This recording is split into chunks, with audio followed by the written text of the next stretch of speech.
আওয়ামী লীগ যদি কখনো ফিরে আসে সর্বপ্রথম বিএনপি কে পিটাইবে, তারপরে এনসিপি কে পিটাইবে, তারপরে জামাতকে পিটাইবে। বেনজিরকে যদি গ্রেফতার করে ফিরে আনা যায়, পার্শ্ববর্তী দেশ থেকে কেন হাসিনাকে ফিরে আনা যায় না?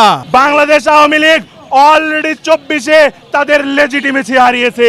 একটা লিগ ধর, একটা বঙ্গভবনে এখনো ফ্যাসিস্ট হাসিনার রক্ষী বাহিনীর উপদেষ্টা চুপ্পু রাষ্ট্রপতি হিসেবে বহাল আছে।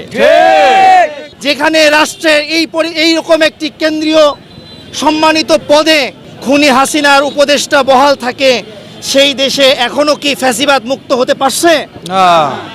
তার মানে আমাদের বাংলাদেশ এখনো ফ্যাসিবাদ মুক্ত হতে পারেনি। বিএনপির নেতৃবৃন্দ ভাইরা, আপনারা দেখেছেন, আপনারা সেই কালের সাক্ষী আমাদের সঙ্গেই। গত 17 বছরে আপনারা সেই ধান ক্ষেতের মধ্যে পালাইছিলেন। আপনাদেরকেও পিটাইতো, আমাদেরকেও পিটাইতো, জামাতকেও পিটাইতো। তাই বিএনপির ভাইদের অনুরোধ করব, আওয়ামী লীগকে পুনর্বাসন করেন না। আওয়ামী লীগ যদি কখনো ফিরে আসে সর্বপ্রথম বিএনপিকে পিটাইবে, তারপরে এনসিপিকে পিটাইবে, তারপরে জামাতকে পিটাইবে।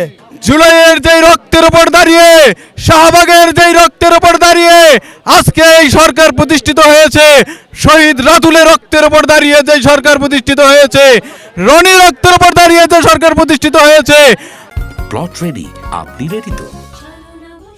হাদির রক্ত যেই বাংলার জমিনে প্রতিষ্ঠিত হয়েছে, সেই বাংলাতে আর ফ্যাসিস্টকে ফিরে আসার কোনো সুযোগ দেওয়া যাবে না। ওপার থেকে যে হাসিনা হুমকি দেয়, বেনজিরকে যদি গ্রেফতার করে ফিরে আনা যায়, পার্শ্ববর্তী দেশ থেকে কেন হাসিনাকে ফিরে আনা যায় না?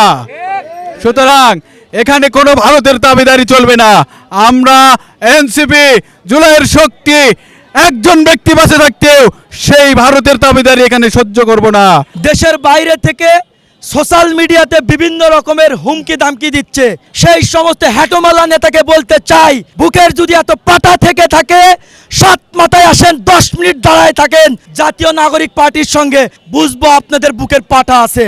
আপনাদের বুকের পাটা আছে কিনা এটা গত 5 তারিখে জুলাই গণঅভ্যুত্থানে এই বাংলাদেশের মানুষ কিন্তু বুঝে ফেলেছে। নাহিদ ইসলাম বিক্রি হবে না, কারণ নাহিদ ইসলামকে 50 কোটি, 100 কোটি, 500 কোটি দিয়ে হাসিনাও কিনতে পারে নাই। সার্জিস আলম বিক্রি হবে না, হাসনাত আব্দুল্লাহ বিক্রি হবে না। আরে একজন ভাই এখানে বললেন ইন্টারন্যাশনাল ভাবে আওয়ামী লীগকে নিষিদ্ধ করতে হবে। অলরেডি ইন্টারন্যাশনাল ভাবে আওয়ামী লীগ ফ্লপ হয়ে গেছে। বাংলাদেশ আওয়ামী লীগ অলরেডি 24-এ তাদের লেজিটিমেসি হারিয়েছে। 300টি এমপি যখন বর্ডার ক্রস করে চোরের মতো পালিয়ে যায়, বাংলাদেশে তাদের রাজনীতি করার অধিকার ওই দিনই শেষ হয়ে গিয়েছে। তাদের প্রেতাত্মাদের কোনোভাবে আর এই বাংলাদেশকে অস্থিতিশীল করতে দেয়া যাবে না। ফ্যাসিস্ট আওয়ামী লীগকে বাংলাদেশ কেন কোনো জায়গায় আমরা দাঁড়াতে দেব না। জাতীয় নাগরিক পার্টি এনসিপির একজন নেতা কর্মী যদি বেঁচে থাকে, একজন নেতা কর্মী তাদের বিরুদ্ধে দাঁড়িয়ে যাবে।